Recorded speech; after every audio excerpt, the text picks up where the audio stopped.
Between the kids being home and hosting, everything in our house gets used up in summer. With Instacart, I can save money by stocking up on all my favorite summer brands. I save time by getting everything delivered in as fast as an hour. And I save myself a sink full of dirty dishes by stocking up on paper plates for the annual summer cookout. Save more on summer essentials? Spend more time enjoying summer. Add summer to cart. Download the app to get free delivery on your first 3 orders. Offer valid for a limited time. Minimum $10 per order. Additional terms apply.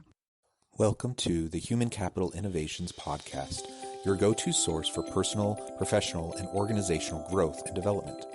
We hope you tune in often for all things people management, organizational development and change, organizational leadership, and social impact related. Maximize your personal and organizational potential with Human Capital Innovations Podcast.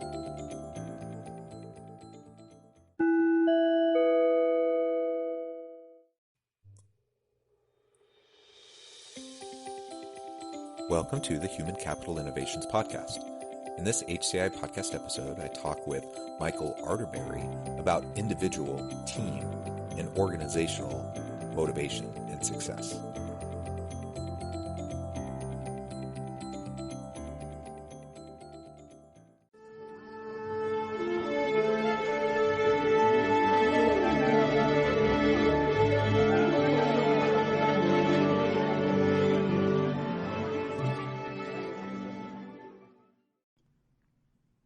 Michael Arterberry, welcome to the Human Capital Innovations Podcast.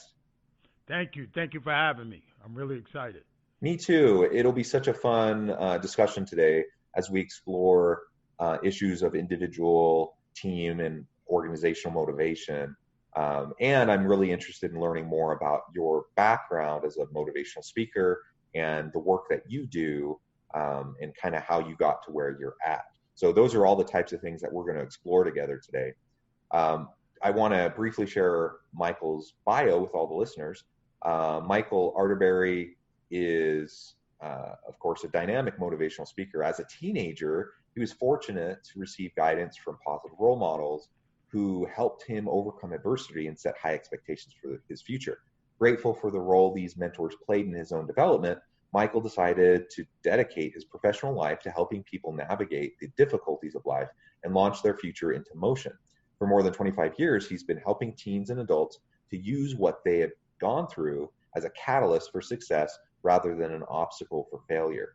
Michael received the 2010 USA Network's Characters Unite Award for exceptional commitment to combating prejudice and discrimination while increasing tolerance and acceptance within the community. He's also the recipient of the 2014 100 Men of Color Award for leadership in education, government, mentorship, entrepreneurial success, and community service. In 2008, Michael founded the Youth Voices Center, a nonprofit with the mission of helping young people to become active, productive members of society by overcoming their obstacles, their history, stereotypes, and even their own self-image and limiting beliefs. I really love everything about that bio and your background. It's tremendous, and I'm really excited to have this discussion with you today. All right. Yeah, every time it's funny with affirmation. Even though I know that's me you're reading about, you sit back, you're like, wow, is that really me? But anyway, yes. But what I want to do to kind of get your audience ready for who I am, I want to tell a little story, Jonathan. Great. And it's a story about a farmer and a donkey, all right? And this donkey is one of his favorite farm animals. Because once he finishes working with the donkey on the farm, he brings the donkey back home to his house, and he allows his kids to come out and they play with him. So he comes down the driveway, the kids come running out the house, they're all excited. They wash him, they ride him, they finish playing with him, and he sends them back out to the farm. And they do this regularly, you know what I'm saying? So one night he brings them home, they come out, they play. They finish playing with him. When he releases them to the farm, everything's good. But while he's wandering during the night, he falls into an empty water well.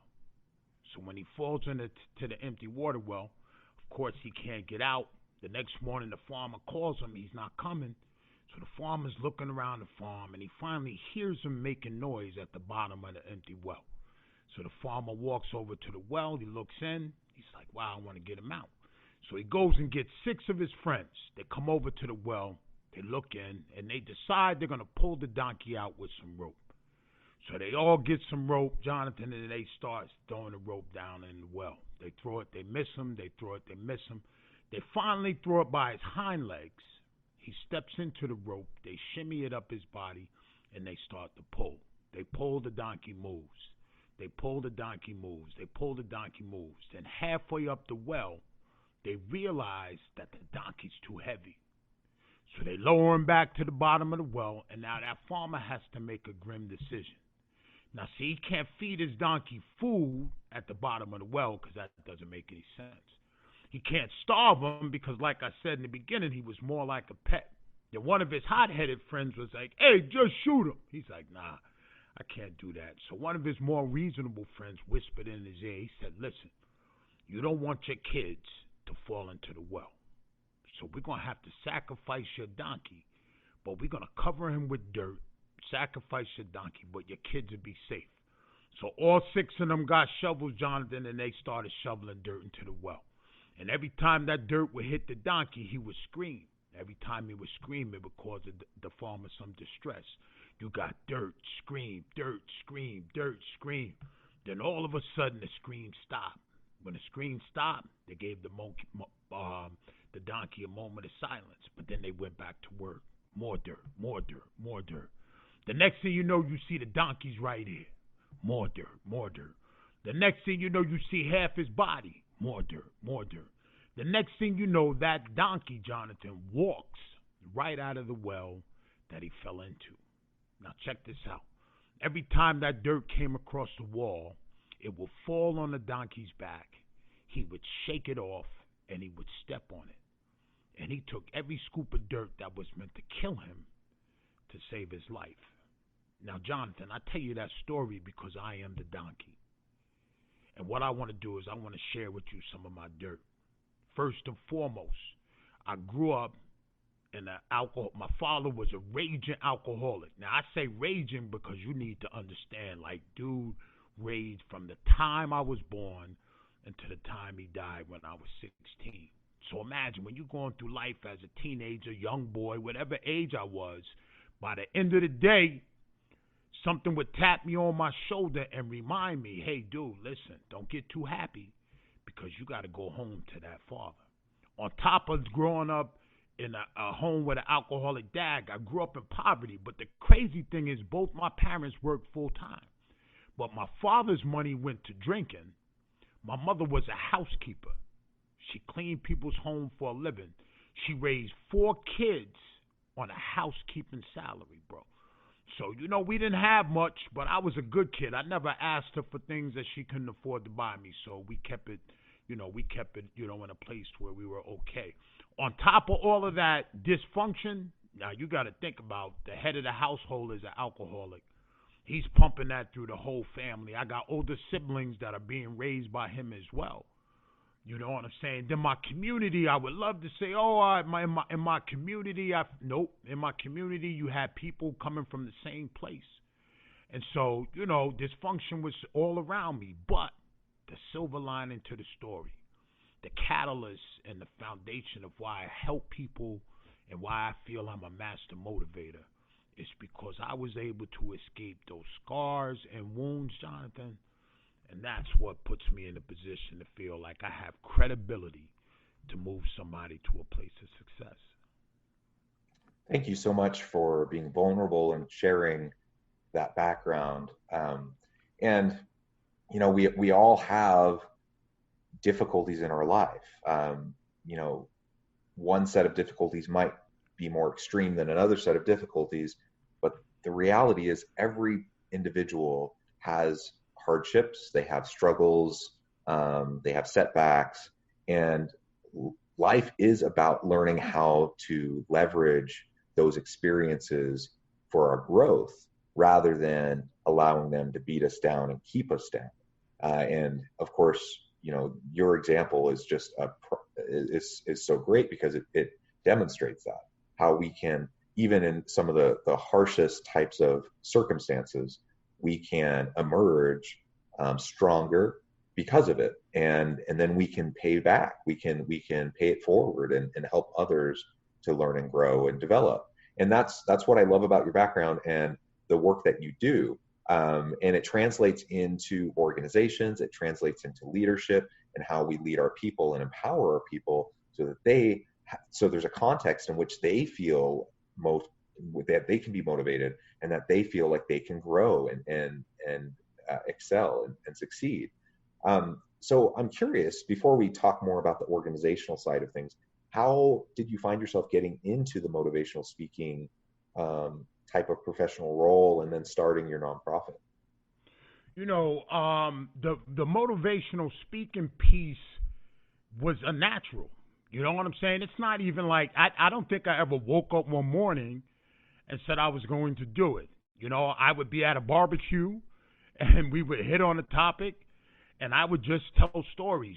Just as vulnerable as I was with the opening story, it's part of my personality that I just, that's who I am. You know what I mean? My wife I'm the guy that I get kicked under tables because if you drop a subject, I don't embarrass you, but I'm real, man. You know what I'm saying? And I'm real 24 hours a day, 7 days a week, 365 days of the year. So what I do is I've taken that ability to be transparent, and I just get called to venues to do. You could just throw me a subject matter. Give me one line, and I'll just be able to take that, wrap it around my life story, and run. So, and the things I've endured is tremendous. But when I say everybody, like you said, have overcome something. But I'm a firm believer that we have overcome our struggles not only for ourselves, but there's other people out there that need to benefit from you and your struggle. Even to the point, if you allow me to take it a little bit deeper, fear is paralyzing, Jonathan. And so I say that to you, and your leaders can use this with their employees. There's people in the world that are waiting for you to step beyond your fear to accomplish your goal in life because they need you, bro. They need you to get out of that fear, and then if you don't step out of it, you deprive not only yourself, but you deprive another individual in the world that is waiting for you to step into your success. So, the motivational piece was easy. Now, I created a nonprofit because I went to school for social work. I had this gift of what I did, and I ended up working at agencies to give programs. They would put it this way. My executive directors would go online, look at a fancy cover, read a few introductions, and then give me a curriculum and say, go, administer this. And it would be awful. And then when it wasn't successful, they would bring it back to me and they would say, listen, why isn't it working? So I said, you know what, I'm gonna fix this. I created my own. I went into my laboratory. I took my experience as a teenager. I took my social work education, and I put together this program called Power of Peace that is powerful. And the reason why it's powerful is because I married education with life experience. So this program speaks to you almost like it's a person, Jonathan.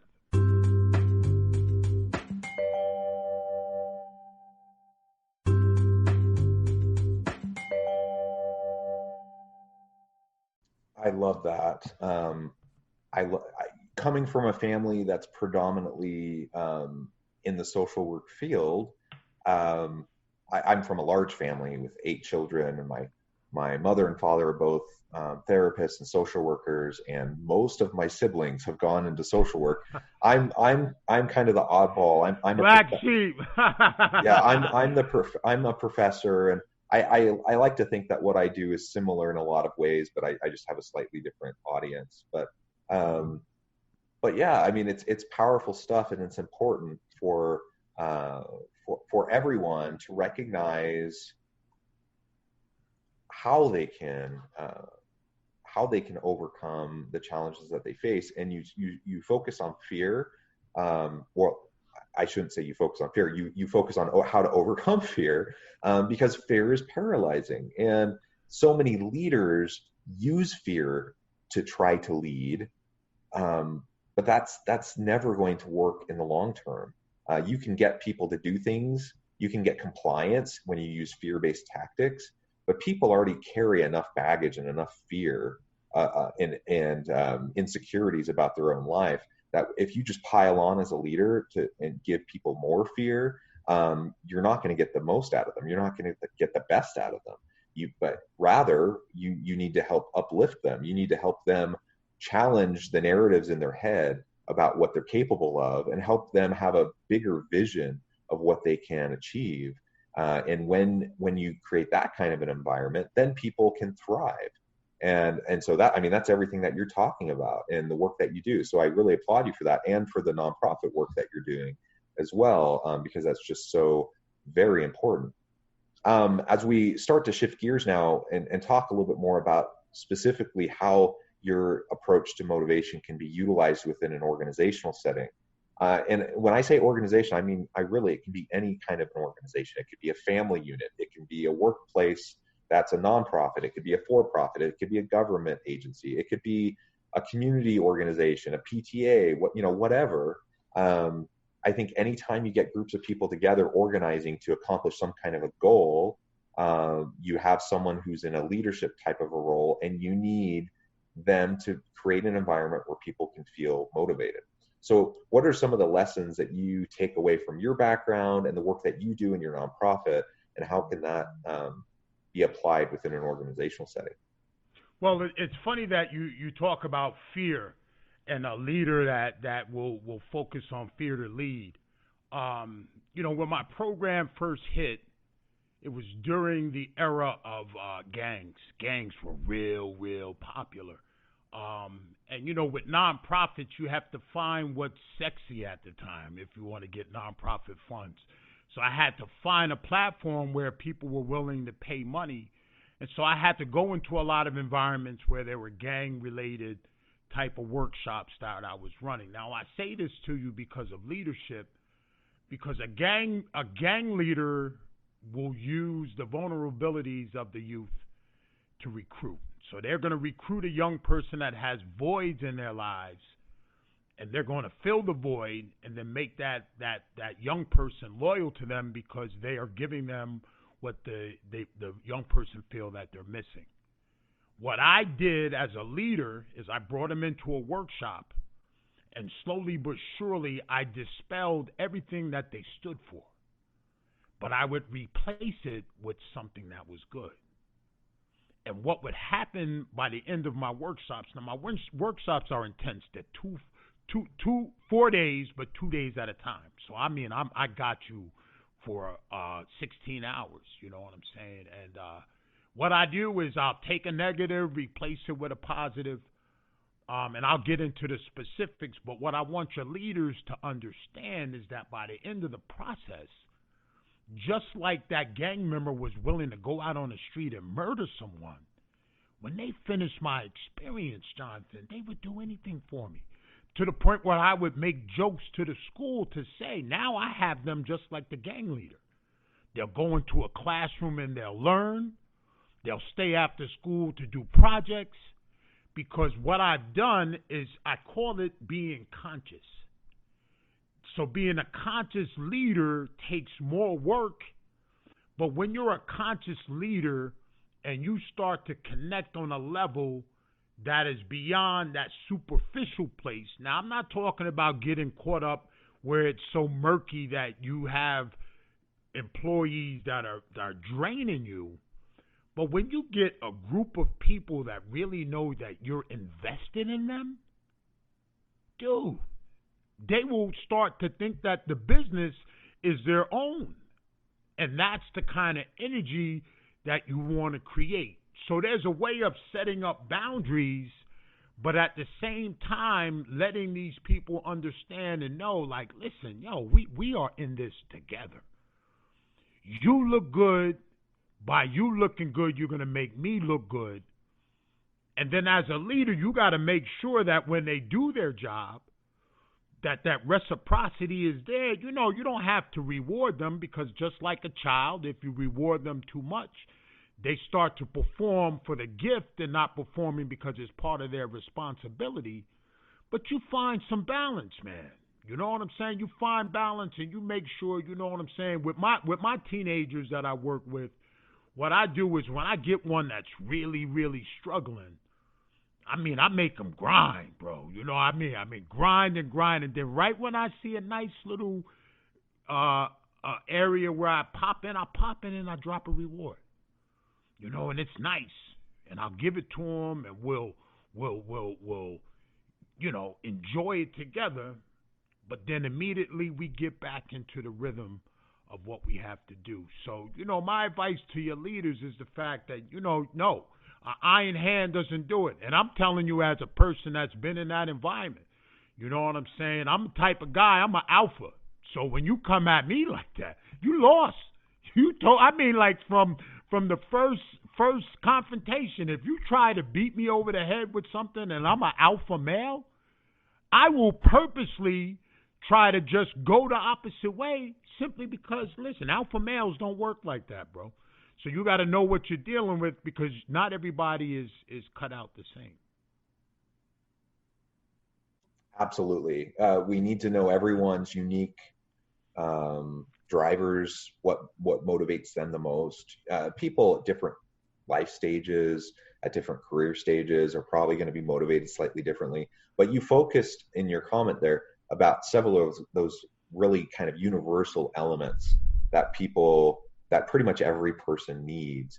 And ultimately, people want to be a part of something bigger. They need to have a driving purpose. And you talked about the gang situation. One of the reasons why gangs are so successful is because you take, like you said, you take people who are in really tough situations and you fill the gap, right? And gangs create community. They create a sense of family. They create a sense of purpose, and they create and engender loyalty. So we can have a positive way of creating an environment where people can feel similar types of things, and we can help them feel committed to us. And fear-based leadership, that, like I said a minute ago, that can drive compliance. People are worried about losing their job. They're worried about getting punished and being put on a bad assignment, or being, you know, whatever the punishment might be. But when you use a commitment-driven type of leadership, where you build trust with people, where they feel like you believe in them and they believe in you, where they feel like they have the chance to truly contribute and have a meaningful purpose in their life because of the work that they do. When that kind of an environment is established, then look out, because you're going to have an incredibly dynamic group of people, and you're going to have a dynamic organization. So that's the type of context that we want to try to create. And it's not rocket science, but it does take intentionality and it does take effort, because it's certainly easier to be a fear-based type of a leader. It's harder to build relationships, to develop trust over time, and to be consistent with people and communicate with them in such a way that they feel empowered. But I hope anyone listening today, you know, can take from your experience, your background, and the type of work that you do, take that as an example of what we can do to really change the situation in our teams, in our organizations, and help drive greater success. Well, Yes. Michael, it has been a real pleasure talking with you today. We're about out of time, but before we part ways, I want to make sure that the listeners know how they can get in touch with you. Would you mind sharing, you know, about how they can contact you, how they can learn more about what you're doing in your organization? Yeah, definitely. Right now is an exciting time. I've taken total advantage of COVID. I re-released my book. It's called Be Encouraged. They can get a free copy of the book if they go to shakethedirtexperience.com. They go to shakethedirtexperience.com. You put your information in there, and you can get a free book. So, you know, that's my book. On top of my book, I've put together a course. You know, I'm about the mind is we're part of our thought processes. So for people that are shooting for success, I have a course that I call it the Shake the Dirt experience, but they go to shakethedirt.com. It's a 10-day challenge that they can do a course with me, again, with my different philosophies. They can reach out to me on my public speaking platform, michaelarterberry.com, and then my social media pages, and we'll put them in the notes, Instagram, LinkedIn, Facebook, my name, and so forth. And I'm the type of guy, you could tell I'm laid back, that, when you follow me, messages, corresponding, I'm not like, I don't answer people's messages because I'm too important. I like to interact with my followers, you know what I mean? But, they can find me there. I do corporate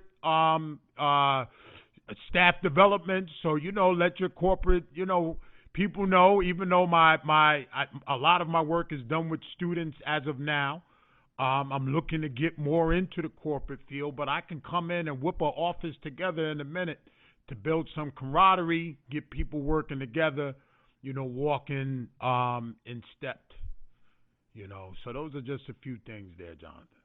Excellent. Well, thank you so much, Michael. It's been a real pleasure talking with you and learning from you this last half hour. I encourage my listeners to look up Michael, reach out to him, get connected, and leverage some of the materials that he has so generously offered and that he can provide.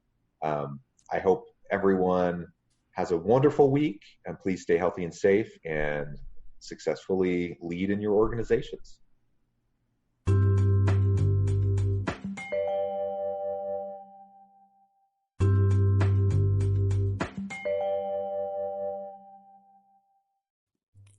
Thanks again for joining us for this episode of the Human Capital Innovations Podcast. I hope you stay healthy and safe and that you have a great week.